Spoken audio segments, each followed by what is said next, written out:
And he basically joined Gallup as a managing consultant. And for the last 4 years or so, he has started his own company by the name of EngageRocket. He's currently the co-founder and CEO of EngageRocket. So just in case you're wondering what is EngageRocket, so EngageRocket is actually a leading Asian software as a service that helps leaders to get better visibility and insight into their organization health and productivity. So let me also introduce Chee Tung maybe in my own way. So I've known Chee Tung for close to a year. So in fact, we last met up during one of SHRI event, whereby both of us were the judges for this HR hackathon. So both of us actually share the passion about building the talent pipeline and contributing back to the society. So in my opinion, I always like to describe Chee Tung like our HR superstar. You can actually frequently see him, appear on TV, radio station, sharing his views and insight regarding certain research finding. He also frequently wrote article for the newspaper, and his article are also frequently published in HR-related magazine. So in short, I would like to describe Chee Tung as a very humble gentleman. At the same time, he's very generous with his sharing. And tonight is actually one of the platforms whereby you can see and hear a lot of valuable insight from Chee Tung. So do not wish to steal any more thunder from Chee Tung and do not want to take up any more precious time. So with that itself, if we can, give a big round of applause and let me pass the screen to Chee Tung and let's hear his sharing for the next 20 minutes or so. Chee Tung, take it away. Thank you so much, Daniel. You're really way too kind. I think you introduced me. It's going to be quite hard to live up to your introductions. But thank you very much for inviting me. It's such a privilege to be here and speaking with the NUSS Graduate Club, particularly the HR COP. Very, very excited to support this organization. And I've learned a lot from Daniel myself as well, from the times that we were on the panel together, and even in the course and run up of preparing for this session. So thank you very much for your friendship and your partnership always, Daniel. So tonight, what I'm going to be sharing is a little bit about a piece of work that we've been doing together with the Institute for HR Professionals and the Singapore HR Institute. So we actually partnered with IHRP and SHRI to support, as part of our very modest efforts at EngageRocket, to support the SG United movement. We recognized that there were a lot of companies, people that were uncertain going into circuit breaker and actually even prior to the circuit breaker. And so we decided that because EngageRocket's platform and software can actually help, we decided to make it free for Singapore businesses during this period.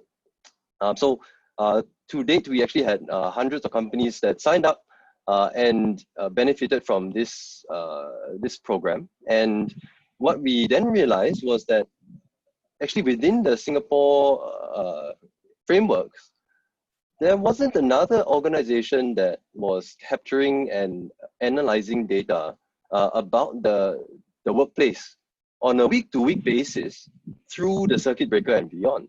And then we got really curious. I myself am personally, I'm a data nerd.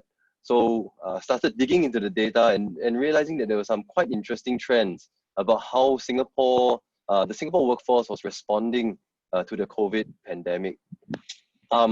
So I'm going to share a little bit about that today. And before I start, maybe just give you guys a bit of context about EngageRocket. We're a now 4-year-old startup. Sometimes some people don't call it startups anymore. We've gone through 3 rounds of funding. We're very fortunate to be one of the first people analytics technology startups here in Southeast Asia. And what does that mean? It means really just using analytics to be able to get insight into your organizational health and productivity. Because we were relatively early in this space. We had the fortune of being featured by quite a number of different outlets, especially actually most recently through the Straits Times and Today Online and Lianhe Zaobao, a couple of others because of the coverage from this People Continuity package. Yeah, we're very blessed to have customers and clients who like us. So this is what I'm going to be covering today. I understand that we've got 25 minutes. I'm going to be as brief as I can while trying to articulate the implications of this data that we collected. So we're going to start with introducing the study, introducing the data, some of the limitations that we have, as well as then moving on to workplace stress, one of the themes that came out quite strongly. And then the meat of it is really the new normal, working from home, where I think we've got a lot of interesting findings there. And then the last of the three big insights that I want to share with you is something that we as HR professionals, we know in our gut, we know that it matters, employee engagement, but we don't know how much it matters and actually how to go about doing it. The poll that was done earlier, that was one of the top things that came out. And today, hopefully I can shed some light on that from a data-driven perspective. So the data is quite interesting.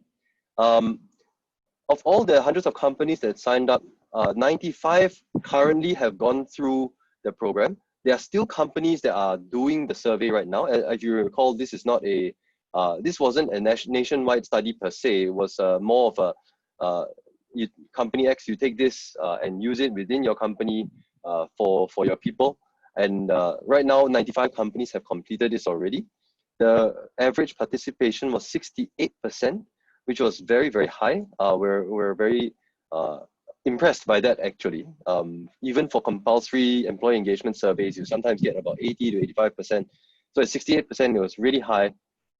And what this means for the data that we're going to see is that at the 95% confidence interval, the margin of error is under 1%. So if you see statistics that differ by more than 1% or even by 1%, statistically that is significant. But of course, we also look at the magnitude of the difference, not just whether it's significant or not, and we'll go through all of that in due time. This data came from 15 major industries, everything from telecommunications to construction, to retail, F&B, to engineering, all kinds of, in technology, of course, all kinds of different industries, more than 500,000 responses across 13,000 respondents. So this is, I think, the single largest consistent database of the Singapore workforce through COVID-19, which is very exciting for me as a data nerd. So we started off with workplace stress, and this is something that many have been expressing recently, and hopefully and gladly it's something that I think is reducing as we accommodate and adapt to the new normal. And this is something that we have seen in the data as well. So in April, when we looked at the data, this number was closer to 25%. Now we're looking at the data, it's only 1 in 5 Singapore workers actually feel more stressed today than before. So the 21%, the top concerns that they report actually are not really business related. So the top stressors, the things that are making them stressed, is the big one is the health and economic impact on the country. So this is the most stressful thing to our employees. The second most stressful thing is that a member of their family might contract COVID-19. So very, very personal, hard-hitting concerns, bread and butter. Incidentally, the third most highly rated concern was that our productivity will be impacted due to working from home. So this is maybe a very Singaporean work ethic thing. We all want to work hard. We want to make sure that we're contributing. This was after all the big high-level concerns. We then concerned, hey, can we actually work effectively and contribute to our employers and make a difference in the workforce? what we have seen, so C plus 4 just means from the start of circuit breaker, 4 weeks since then. C plus 7 just means 7 weeks from the start of circuit breaker. Now, obviously, we're out of circuit breaker and we're continuing to collect data and report that. Hopefully, I can share a little bit more about post-circuit breaker numbers another time. But what we are seeing is that in the first 4 weeks of circuit breaker, the concerns and the stressors, there was cost cutting in salary and job security as concerns, but not as much as now. So that has increased quite dramatically. For example, cost cutting measures that might affect income. Another almost half of the people that responded initially have now said that it's become a concern for them. Similarly, with job security, it's almost a 50% increase in the number of people that said that this is a concern.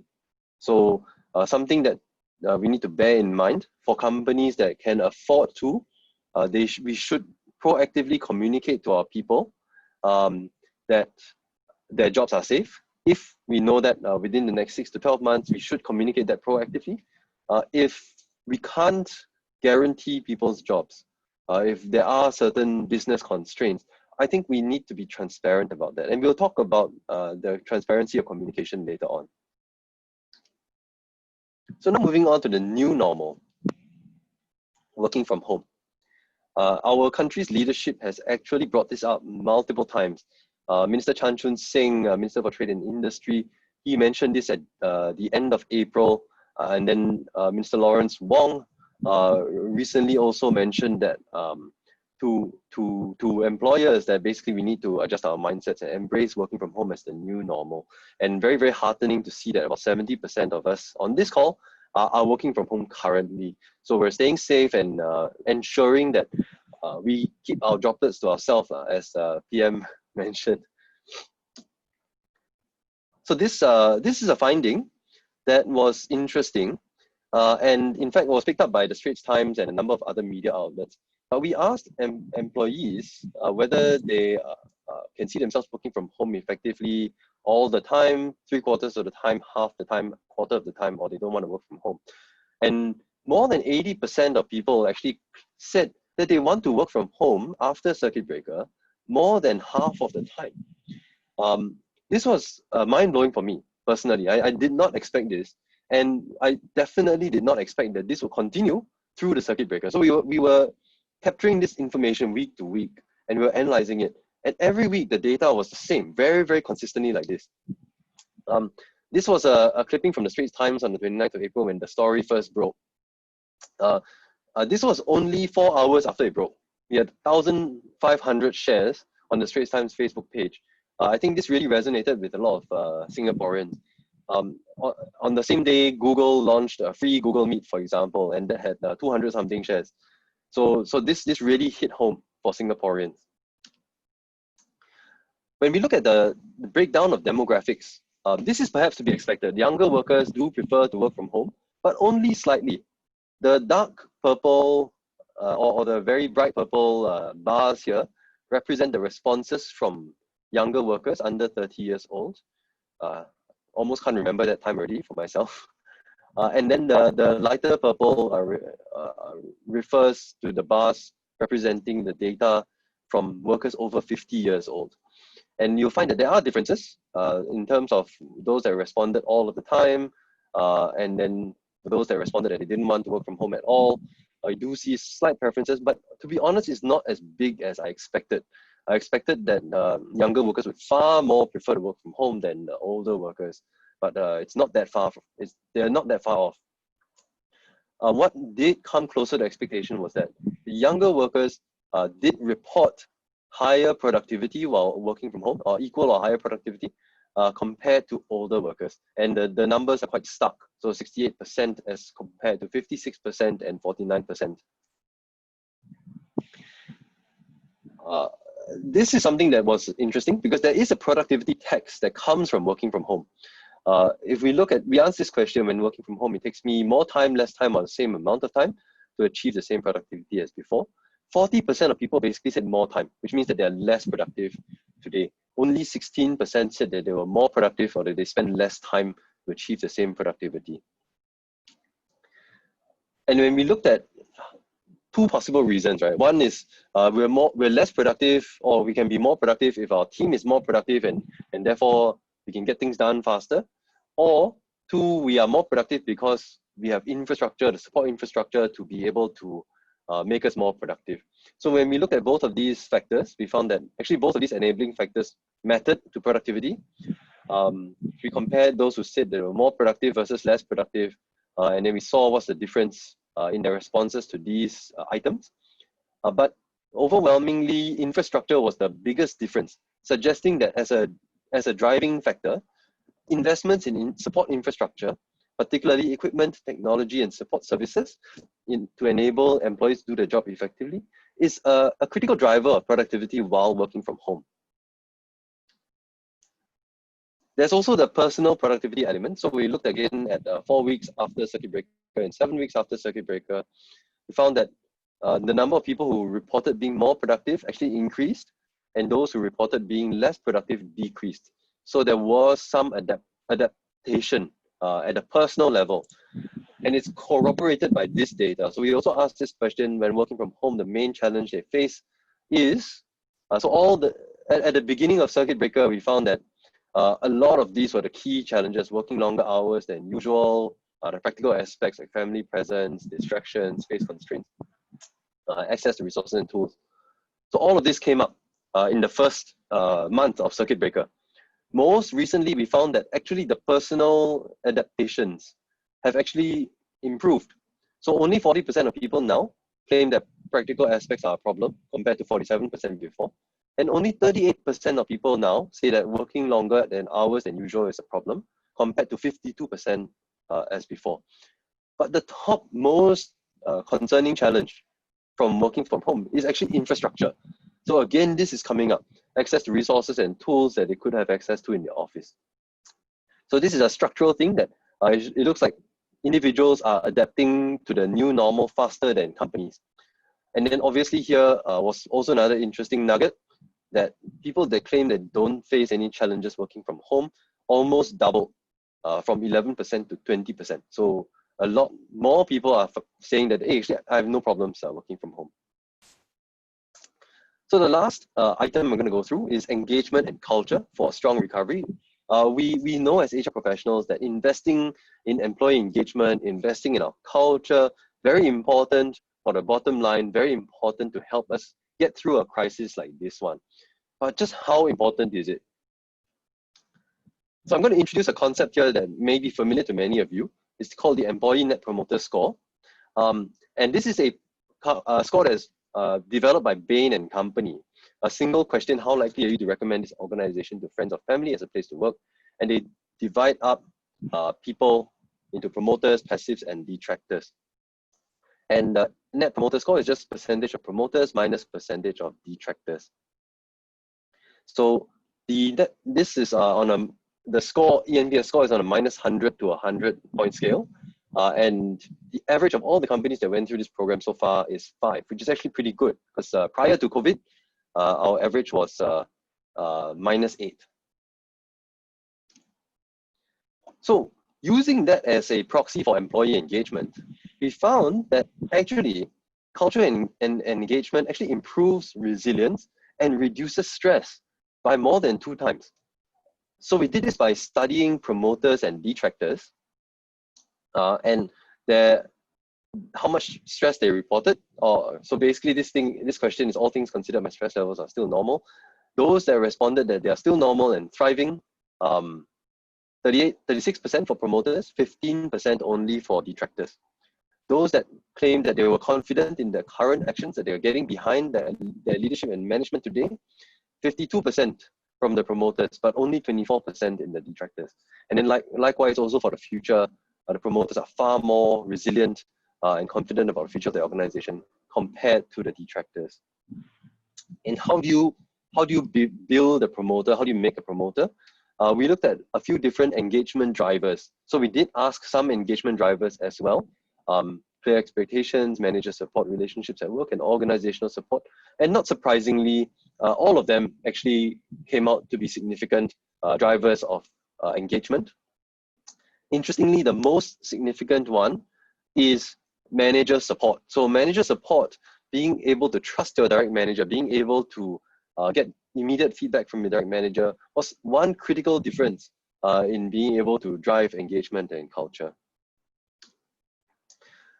The last piece of data that I'm feeding you, I understand that this is a like rapid fire machine gun presentation of data. But if there's one thing to take away as leaders, over-communicate. Over-communication is one key to be able to drive confidence in the future of your company. So we start all these X's in the scatter plot are the companies that took part in this program, and we map them out against the scores on how much communication their employees were reporting to receive, as well as the level of confidence they reported to have in the company's future. And here we see a very clear linear relationship.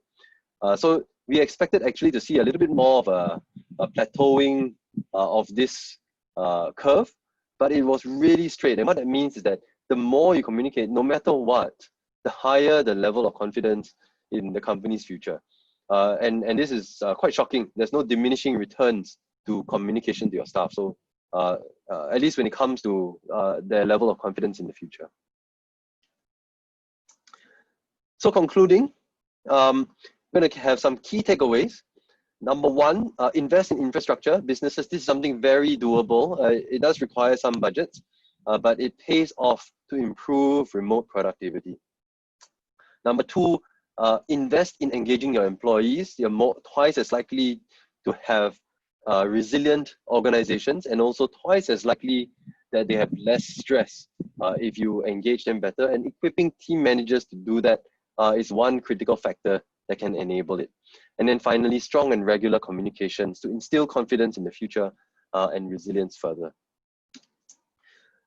So this is my last slide. Before I get into the Q&A, please feel free to scan this QR code to download these slides or share them with colleagues. If you want to share them with colleagues as well, you can also use this link and send it around bit.ly/ERNUSS20. And if you like, you can connect with me on LinkedIn or drop me any questions on email after this session as well.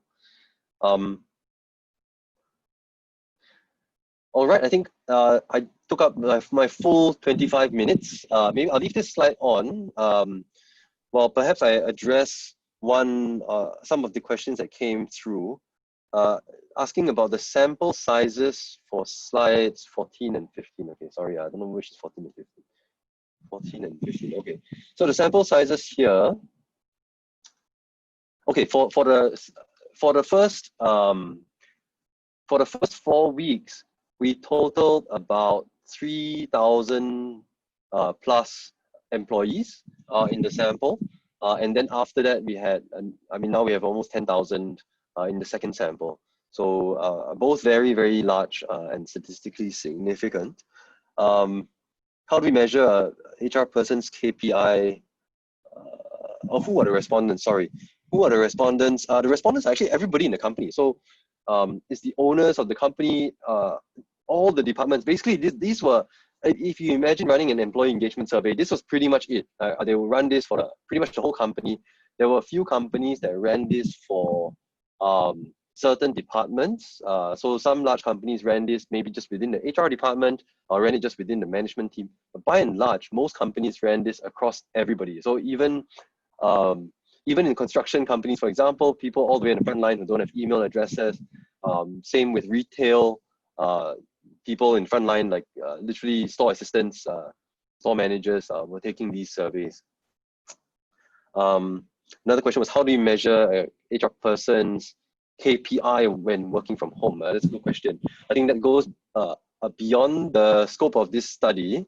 And obviously, I think there's a lot of opinions that I can share. But if this is relating to the productivity question, it's really just about self-reported productivity that we were studying. Okay, All right. Thanks, Chee Tung. I must say, from your sharing itself, I would say, wow, there were a lot of aha moments. And you don't mind me being honest. In fact, I already used some of your HR analytics, your data, when I discuss with my managing director. All these are precious data, and sometimes it don't come cheap, to get hold of them. And it's very generous of you to share. So I think we want to come to the next segment, whereby it's the Q&A. And yeah, thanks, for answering few of the question. And I believe a lot of the participants actually have their, question in mind. So I just want to urge, the participant to key in your Q&A question. And the simple tips, my sharing is the 3S. So keep it simple, short, make it sweet, you can type a sweet question, and that will make our day. So, please take 1 minute or two to type in your question, and Chee Tung will try his best to answer most of them. So while you are typing in the question, right, Chee Tung, can you take one question from me?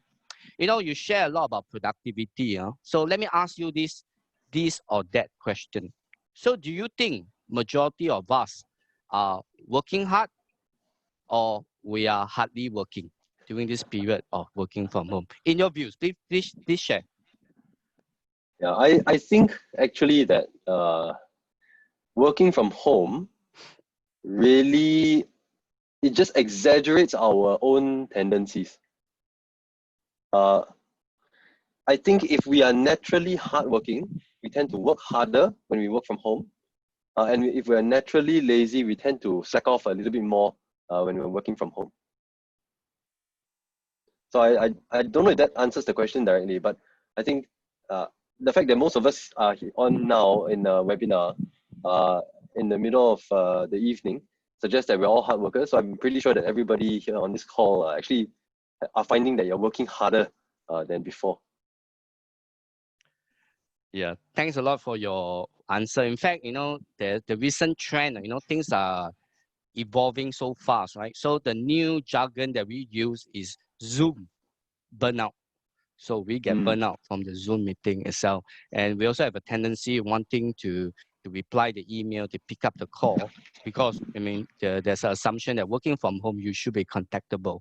All right, so I'd like to also combine, or in a way answer some of the question. And I think we have close friends here, Teck Wee. In fact, he asked this question during the previous webinar. So Chee Tung, maybe help him out and answer this question.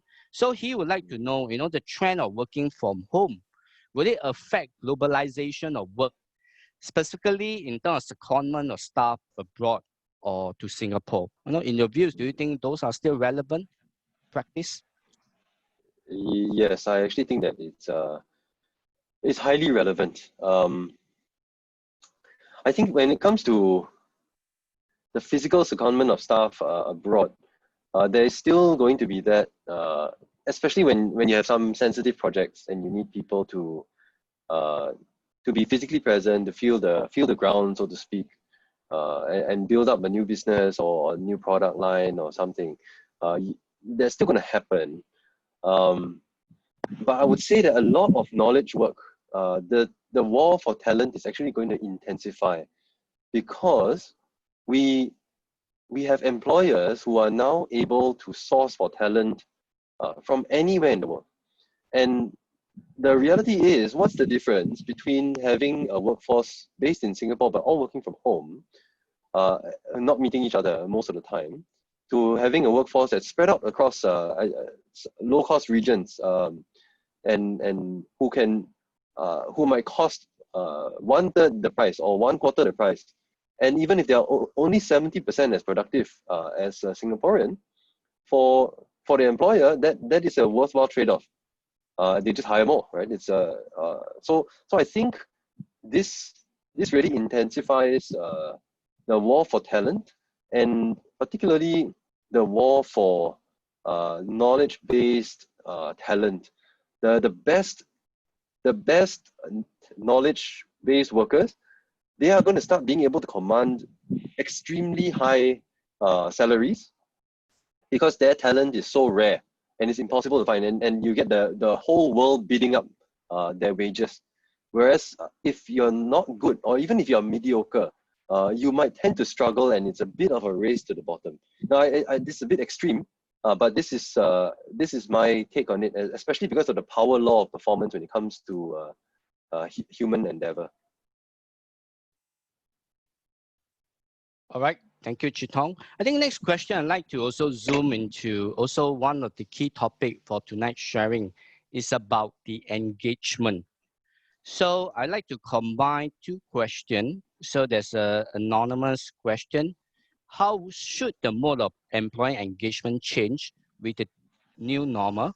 Then at the same time, Valerie Vanessa Tan also asked, how can we engage employees as they are working from home if the organization is also going through a workforce transformation? I thought these are relevant questions. Yeah. Yeah, these are such good questions, Daniel. So maybe I'll take the first one first, because I think it's relatively easier. In terms of the mode of employee engagement, I think it's very tempting to think of employee engagement as, town hall events, annual D&D, in-person chats, and rah-rah type events.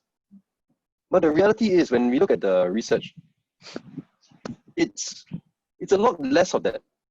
What creates engagement, if we define engagement as motivation and productivity at work, what creates engagement actually is a lot of the softer ways of working. As a manager, for example, do I give you timely and helpful feedback about your work to help improve you? Do I care for you as a person? Do I identify your strengths well and allow you to demonstrate them at work? Do I find areas of professional growth for you and help you grow your career with the company? These are things that I think are evergreen. And in terms of the mode of employee engagement, whether this is done over a Zoom call, having a one-on-one with an employee over a Zoom call, or whether it's done over a cup of coffee, or whether it's done in the office, I think matters a lot less than the content of that conversation. So if you're just having a Zoom call and catching up and saying, how was your weekend, things like that, I mean, that's nice, but that's not really employee engagement. I think employees in the research show that they are much more engaged when their manager actually cares for them as a person and cares for their professional development enough to fight for them when it comes to annual appraisals, to help them position their career well, to sponsor them for learning programs that are aligned with their personal and professional goals. So I think that aspect of employee engagement doesn't change much. The mode in which the communication is done changes, but that I don't think changes much because it's a psychological need. The second question around workforce transformation, I think this is a very, very pertinent question because so many companies are going through that right now. And I think that there is always going to be that challenge digitally if we need to let somebody go over Zoom. That's a very, very hard thing to do. Unfortunately, my co-founder and I have had to do it. It's very painful for all involved. All that I can say is that the only thing that kept us going through that was to be very upfront and transparent in our communications about the reasons for why that was going to be the case. We owe that to the employees. And we also owe it to the people that stay to be very upfront and transparent. And one thing that I learned from another founder that I very much admire was that if you're going to give bad news, try to give it all at once. There's a more colloquial saying for that I don't want to repeat on this forum. But basically, if you're going to have bad news, make sure that it's all packaged at one shot and deliver it all at once, so that employees don't feel like every week or every month there's going to be some new bad thing happen, salary cuts or layoffs, whatever it is. As a business owner or as HR workforce planning, plan what needs to be done based on the forecast, based on what we know today, and then execute it decisively and give people that stay the peace of mind that they are there for good, at least the next 6 to 12 months. Thanks a lot, Chee Tung. I can really feel you. I think you're giving, some real life example what you're going through. And to me, I always like to say, put the human, in human capital and human resource. Yes, we need to break the bad news, but make it as humane as possible in a way. All right, so I'd like to also answer another interesting question from Billy. And, remember earlier part during the survey poll, right? So in fact, not a lot of participants are HR practitioners. In fact, a lot of business owner, head of department. And Billy asked this question, as a boss, how do we change our mindset that the staff is actually working from home? So to me, there's this inner trust element in it. So, I mean, just want to hear your views on this. Yes, I love that question because honestly, this is something that a question that we had to grapple with as well. It's not easy, but what we found that worked for us, and in fact, may I share this story. When before COVID, we actually ran this program called Work Wherever Wednesdays, where people can just work wherever they want anyway, work anywhere on Wednesdays. And initially it was quite good. It worked out quite well, but then over time we started realizing that actually the responsiveness, response time seems to be suffering, and on Wednesdays the productivity is not as good as we would like it to be. So then we thought, is it a work from home problem, or is it some other problem, right? And then we saw COVID coming and we thought, wow, jalat man, now we're going to have to work from home permanently. How are we going to do this? So then we sat down and really mapped out, like, okay, what are the problems, right? Is the problem a matter of trust, or is it a problem of just communication? So we actually generated a full document. So we're in consultation with some other technology companies that are a bit more advanced in this. We had a full document governing the expectations that we have of each other. Not the management expectation, but expectations of each other while working from home. For example, from 9 to 6, everybody will be present on Slack, unless you're in a meeting or a call, in which you reflect that on your Slack status that you're in a meeting or a call. And if you're not, then you need to respond. The service level agreement that we have with each other is that we respond within 10 minutes. And if you don't respond within 10 minutes, actually we have the right to call your house or call you to check if you're okay, because we don't know, right? Yeah, something bad could have happened. So that's one thing that we instituted. We also instituted video calls. So one thing that I guess happened when we were not working from when we weren't working from home permanently was that we took it for granted that that if we set up a call or meeting, then people are going to be working, right? And we found that once we institute video calls and say that as far as possible try to use video, people felt more like they were working. So there are a few other small things that we added here and there, including things like for sprint planning, we had like a more regular cycle. For projects, ongoing agile projects, we had like a daily stand-ups, things like that. So those were done over video instead of done over Slack as they were before. And we found that once we instituted certain communication protocols, certain procedures, it was much easier for everybody to work within those. And if you needed to take some time off to settle some family matters at home, by all means, right? But just make sure that your teammates know. And we cast no judgment, because we know that that's going to happen. And after 8 p.m., unless something is absolutely urgent, we have a clear expectation that if a note goes out on Slack or whatever it is, there's no expectation to respond while off hours. So once you set those parameters in place, actually we found that people tended to get into the swing of things. All right. Thanks a lot, Chee Tung. Next, I'd like to also attempt to answer a question by Mr. Johnny Tan. In fact, his question also resonates with a scenario that I encountered before. So what Johnny asked was, work from home has been encouraged by the government under the new normal. So he would like to know your views. Will you foresee a decline in productivity post-COVID, as people will be free to move, without being forced to stay at home, because you can basically choose so-called work from home, but literally are you really from home? You can't really tell. In fact, pre-COVID, the time before the circuit breaker, I have staff they also came to me and say, hey, can I go and work at Starbucks? Since now I don't need to come to office. Then I told them, you missed the point. When we say you work from home is for your own safety, you're supposed to stay at home. And sometimes also thinking, it really we have the freedom to do so. Could I also work while I'm on the golf course, playing golf, and at the same time pick up some calls here and there? I mean, please share with us your views on that. Yeah. Yeah. I'd always dreamed about this, like I work remotely, go work in Bali, right, for 3 months or whatever, and then just be productive that way. So I think there's a difference between working from home permanently all the time versus working from home some of the time. And I think that initially productivity will drop, or rather maybe we've already eaten the productivity dip, right, in many cases through the circuit breaker. So we've already understood what it's like to work from home, how it is to set up a home office. We have your different monitors in place and all that.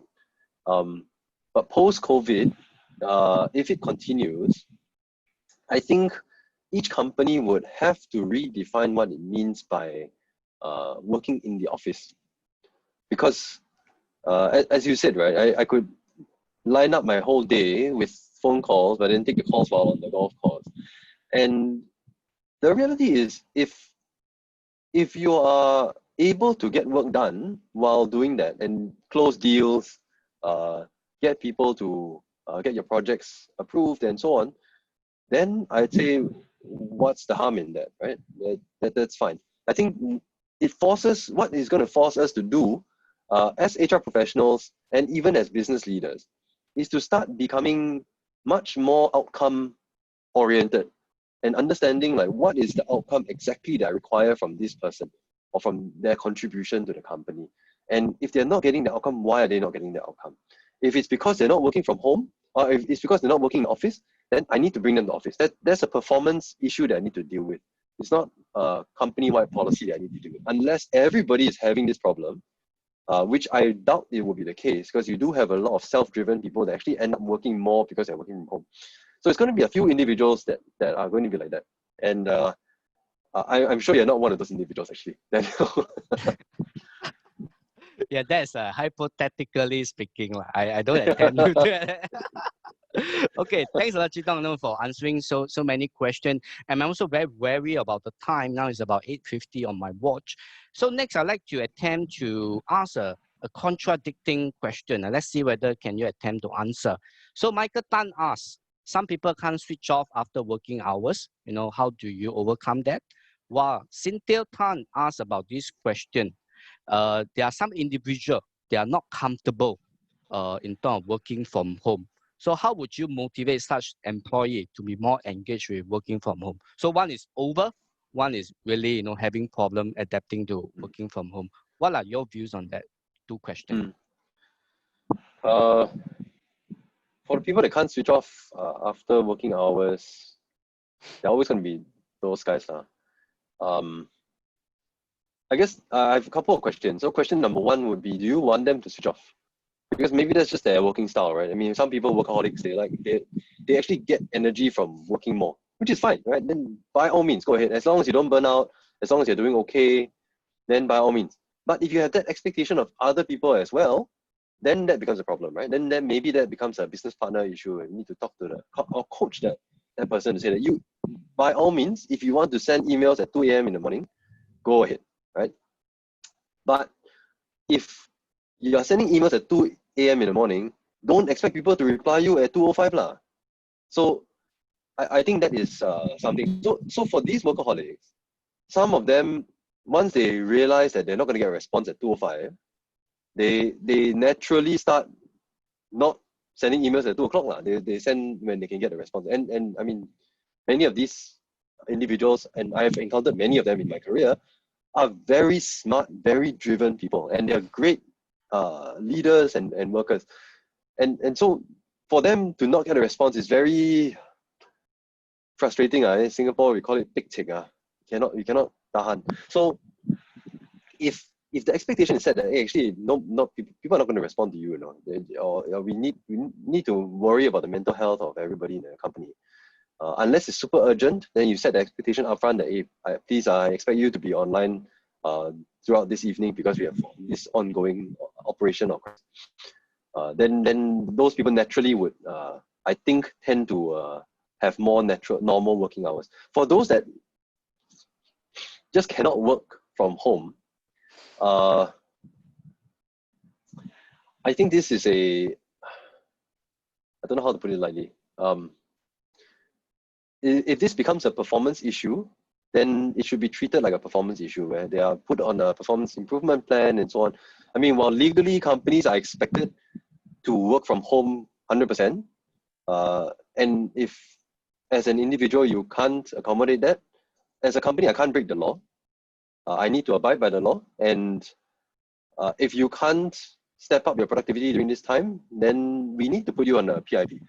And if you can't hack it after the PIP, then I'm sorry. I mean, the economy is not good. We can't afford stragglers. So I would say that's one. I mean, we'll deal with it as a performance issue rather than as a work from home issue. Of course, there are going to be a few rare individuals who are very good at working while in office, very poor at working while working from home. Because of various extenuating factors, right? Maybe they happen to live in a very small house and they were forced into this before they had the chance to get ready. In those cases, I say it's a very case-by-case basis. The leader needs to know and needs to be able to make a good case for them. And then once the time comes, to bring them back to the office quickly so that they can ramp up their productivity again. Thank you, Chee Tung, for the very detailed explanation and sharing. So I'd like to take the last two questions, which I think that will very much bring us to the end of the session. So I'd like to attempt to answer Adrian and also Robin Y, the last two questions. So for Adrian, I think he would like to also get your views. You are also as an employer, as a business owner. So how should employer support employees in balancing the work from home with back to office arrangement in the next few months? Because I think if you read from the guideline, so if there's certain tasks, certain a system requirement, you can actually still go back to office. So I think Adrian would like to ask, in your views, how do you balance between work from home and also certain days you need to be back to the office? I'd say that I don't think I have a genius answer or anything to that. It's really what does the business require, and then as leaders we try to support that as far as possible. One thing that we have seen is that we have a lot of new hires that have come in during this time who have never met the rest of. In fact, some of them we hired without even meeting in person, and that is very uncomfortable for us as leaders. But during this time, I think it's extraordinary and it is unprecedented, and we need to flex our muscle of remote working in this way. And then for those that are necessary to go back to office, we need to make sure that we take the necessary precautions for their safety to ensure that they are not at undue risk of contracting COVID-19, and put in place all the necessary measures to ensure that there's always going to be adaptation. So there's going to be some productivity loss from having to adapt. All I can say is, as leaders, we need to be very, very close to the situation and understand exactly what is the issue, that people are not giving excuses, and that if need be, we personally have a look and go and take a look at what's the issue ourselves. All right, thank you, Chee Tung. All right, so the last question we'd like to attempt to answer come from Robin. So actually, Robin has two parts to his question. So Robin, my apologies, maybe we just take the first question, which I thought is also relevant and want to make it a bit challenging for Chee Tung also. So Chee Tung, I mean, first thing first, I want to ask you a close-ended question. From your view, do you think it's productive that work from home is viable in the long run? So you have to answer yes or no. Yes. Okay, then, then I mean, tell us why. Then Robin was saying, this is a knee-jerk reaction due to COVID. So how can we let the 3 months lockdown set the tonality to our future employability and where we work? So let's hear your views now. That's a great question.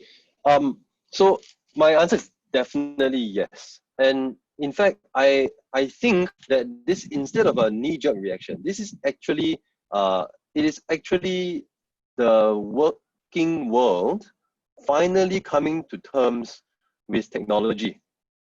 And I would say that this is something that has been possible actually years ago for knowledge work. The moment the economy switched from a more industrial production economy towards a knowledge-based economy, it was already possible to do remote working. In fact, the typical 9 to 5, 9 to 6 schedule actually didn't make any sense anymore. If you think about the history of how that came about, it was because of the factory line. You needed things to be precisely timed so that you could produce work or produce widgets or things on a schedule. And the train lines that were running were all running down to the minute. But today, all these things are not in the physical world anymore. Things that are happening in the online world. And knowledge work is being created, where you create value through creativity instead of physical activity, right? Creativity, innovation, these things create value as well.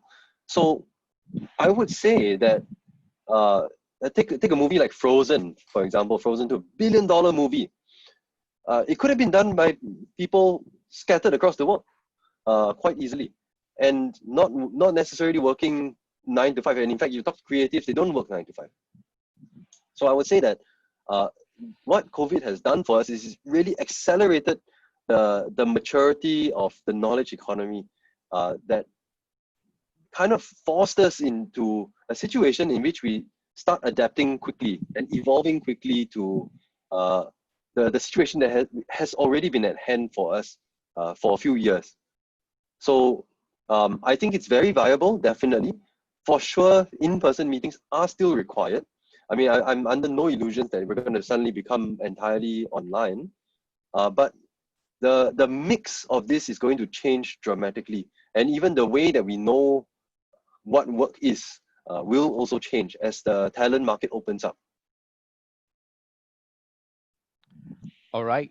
Thanks a lot, Chee Tung. You know, we really hope, you know, we can go on and answer more questions, but we also worry about the time. So we have reached 9 p.m. now. And thank you very much. You know, you're sharing a genuine, you have been candid, you have been insightful, you have been real, you know, just like you are very generous with your sharing.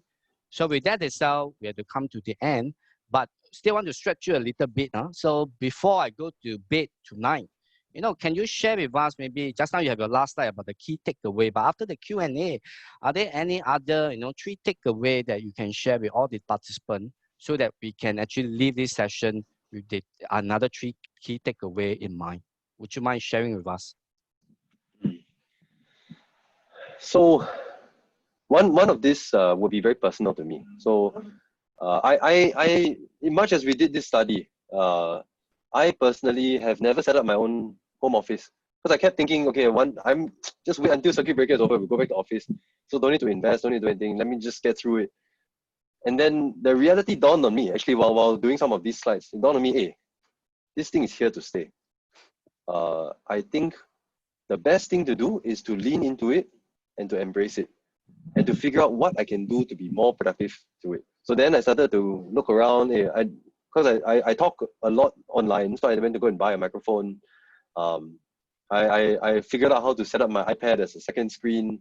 I got a few like tablet mounts so that I can view my screens correctly. Even I'll show you. I have 3 children at home, and they're all very young. I don't know whether this is going to come out. I printed this to let them know when not to disturb me. Now they're asleep already, so I don't have to put it. But in the day, I'll put it outside when I'm working. So they've also trained. So I think it would help all of us to move away. I think there's a certain amount of denial that I faced as well. Maybe to drop that and say, hey, this is the reality. I think if this is going to be the reality, then what? Right. So that's the question for us. So that's one. The second thing is, I would say that even more so than before, as leaders and managers, we need to be very genuine about the care that we have for our people. And we need to be very empathetic about what they're going through. Everything that we think is stressing us, you take it and timestamp for people under us. That's how they are going to be feeling, right? And show that genuine concern and care. I have a fantastic team, and I mean they work so hard at EngageRocket, and I try my best to find ways to express this appreciation to them.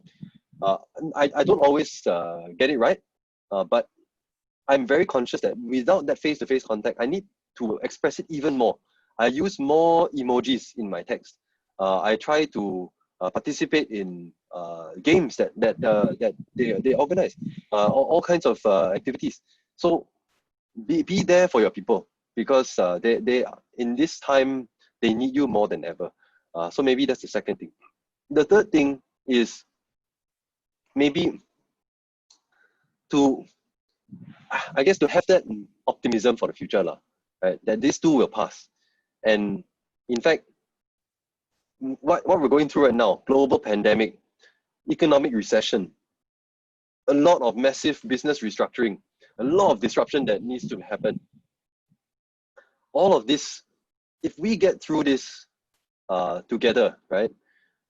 This is a lifetime career defining moment for many of us. If we get through it strongly, this is what you'll forever remember. This will be our mark on the world, and what we make on the world. And I genuinely believe that in every crisis there are opportunities to help others, opportunities to make a difference. We just need to look hard enough. So that's my last takeaway. Thanks a lot, Chee Tung. So in summary, accepting the new normal, demonstrate empathy, and stay positive. Thank you very much. So, I mean, on behalf of NUSS and all the participants, just want to give you a big round of applause. Thank you very much. All right. So, sorry, folks, I think we're to come to the end of today's session. So while you are leaving, so in fact, we have one last slide that we like to show on the screen. So, you know, now safe entry is very common, right? So we check in, we check out. So while you're checking out from this webinar, do take note 2 pieces of information. So we have our third webinar, whereby the guest speaker will be Miss Antia Ong. She'll be sharing with us on topic related to mental wellness. I think there's also some question related to it. And as an organization or task force COP, we always like to improve ourselves. So while you're leaving itself, please also scan the QR code and give us this post-webinar feedback survey. And also the organizer from NUSS will also be sending you this post-survey form so that you can also fill it up. So while everyone is slowly leaving the webinar, please take out your phone, scan the QR code, register for yourself for the third webinar, and also give us the post-webinar survey. So with that itself, I want to wish everyone stay safe, stay healthy, and lastly, stay positive. So with that itself, I'm Daniel Chia once again, and good night, everyone. Thank you.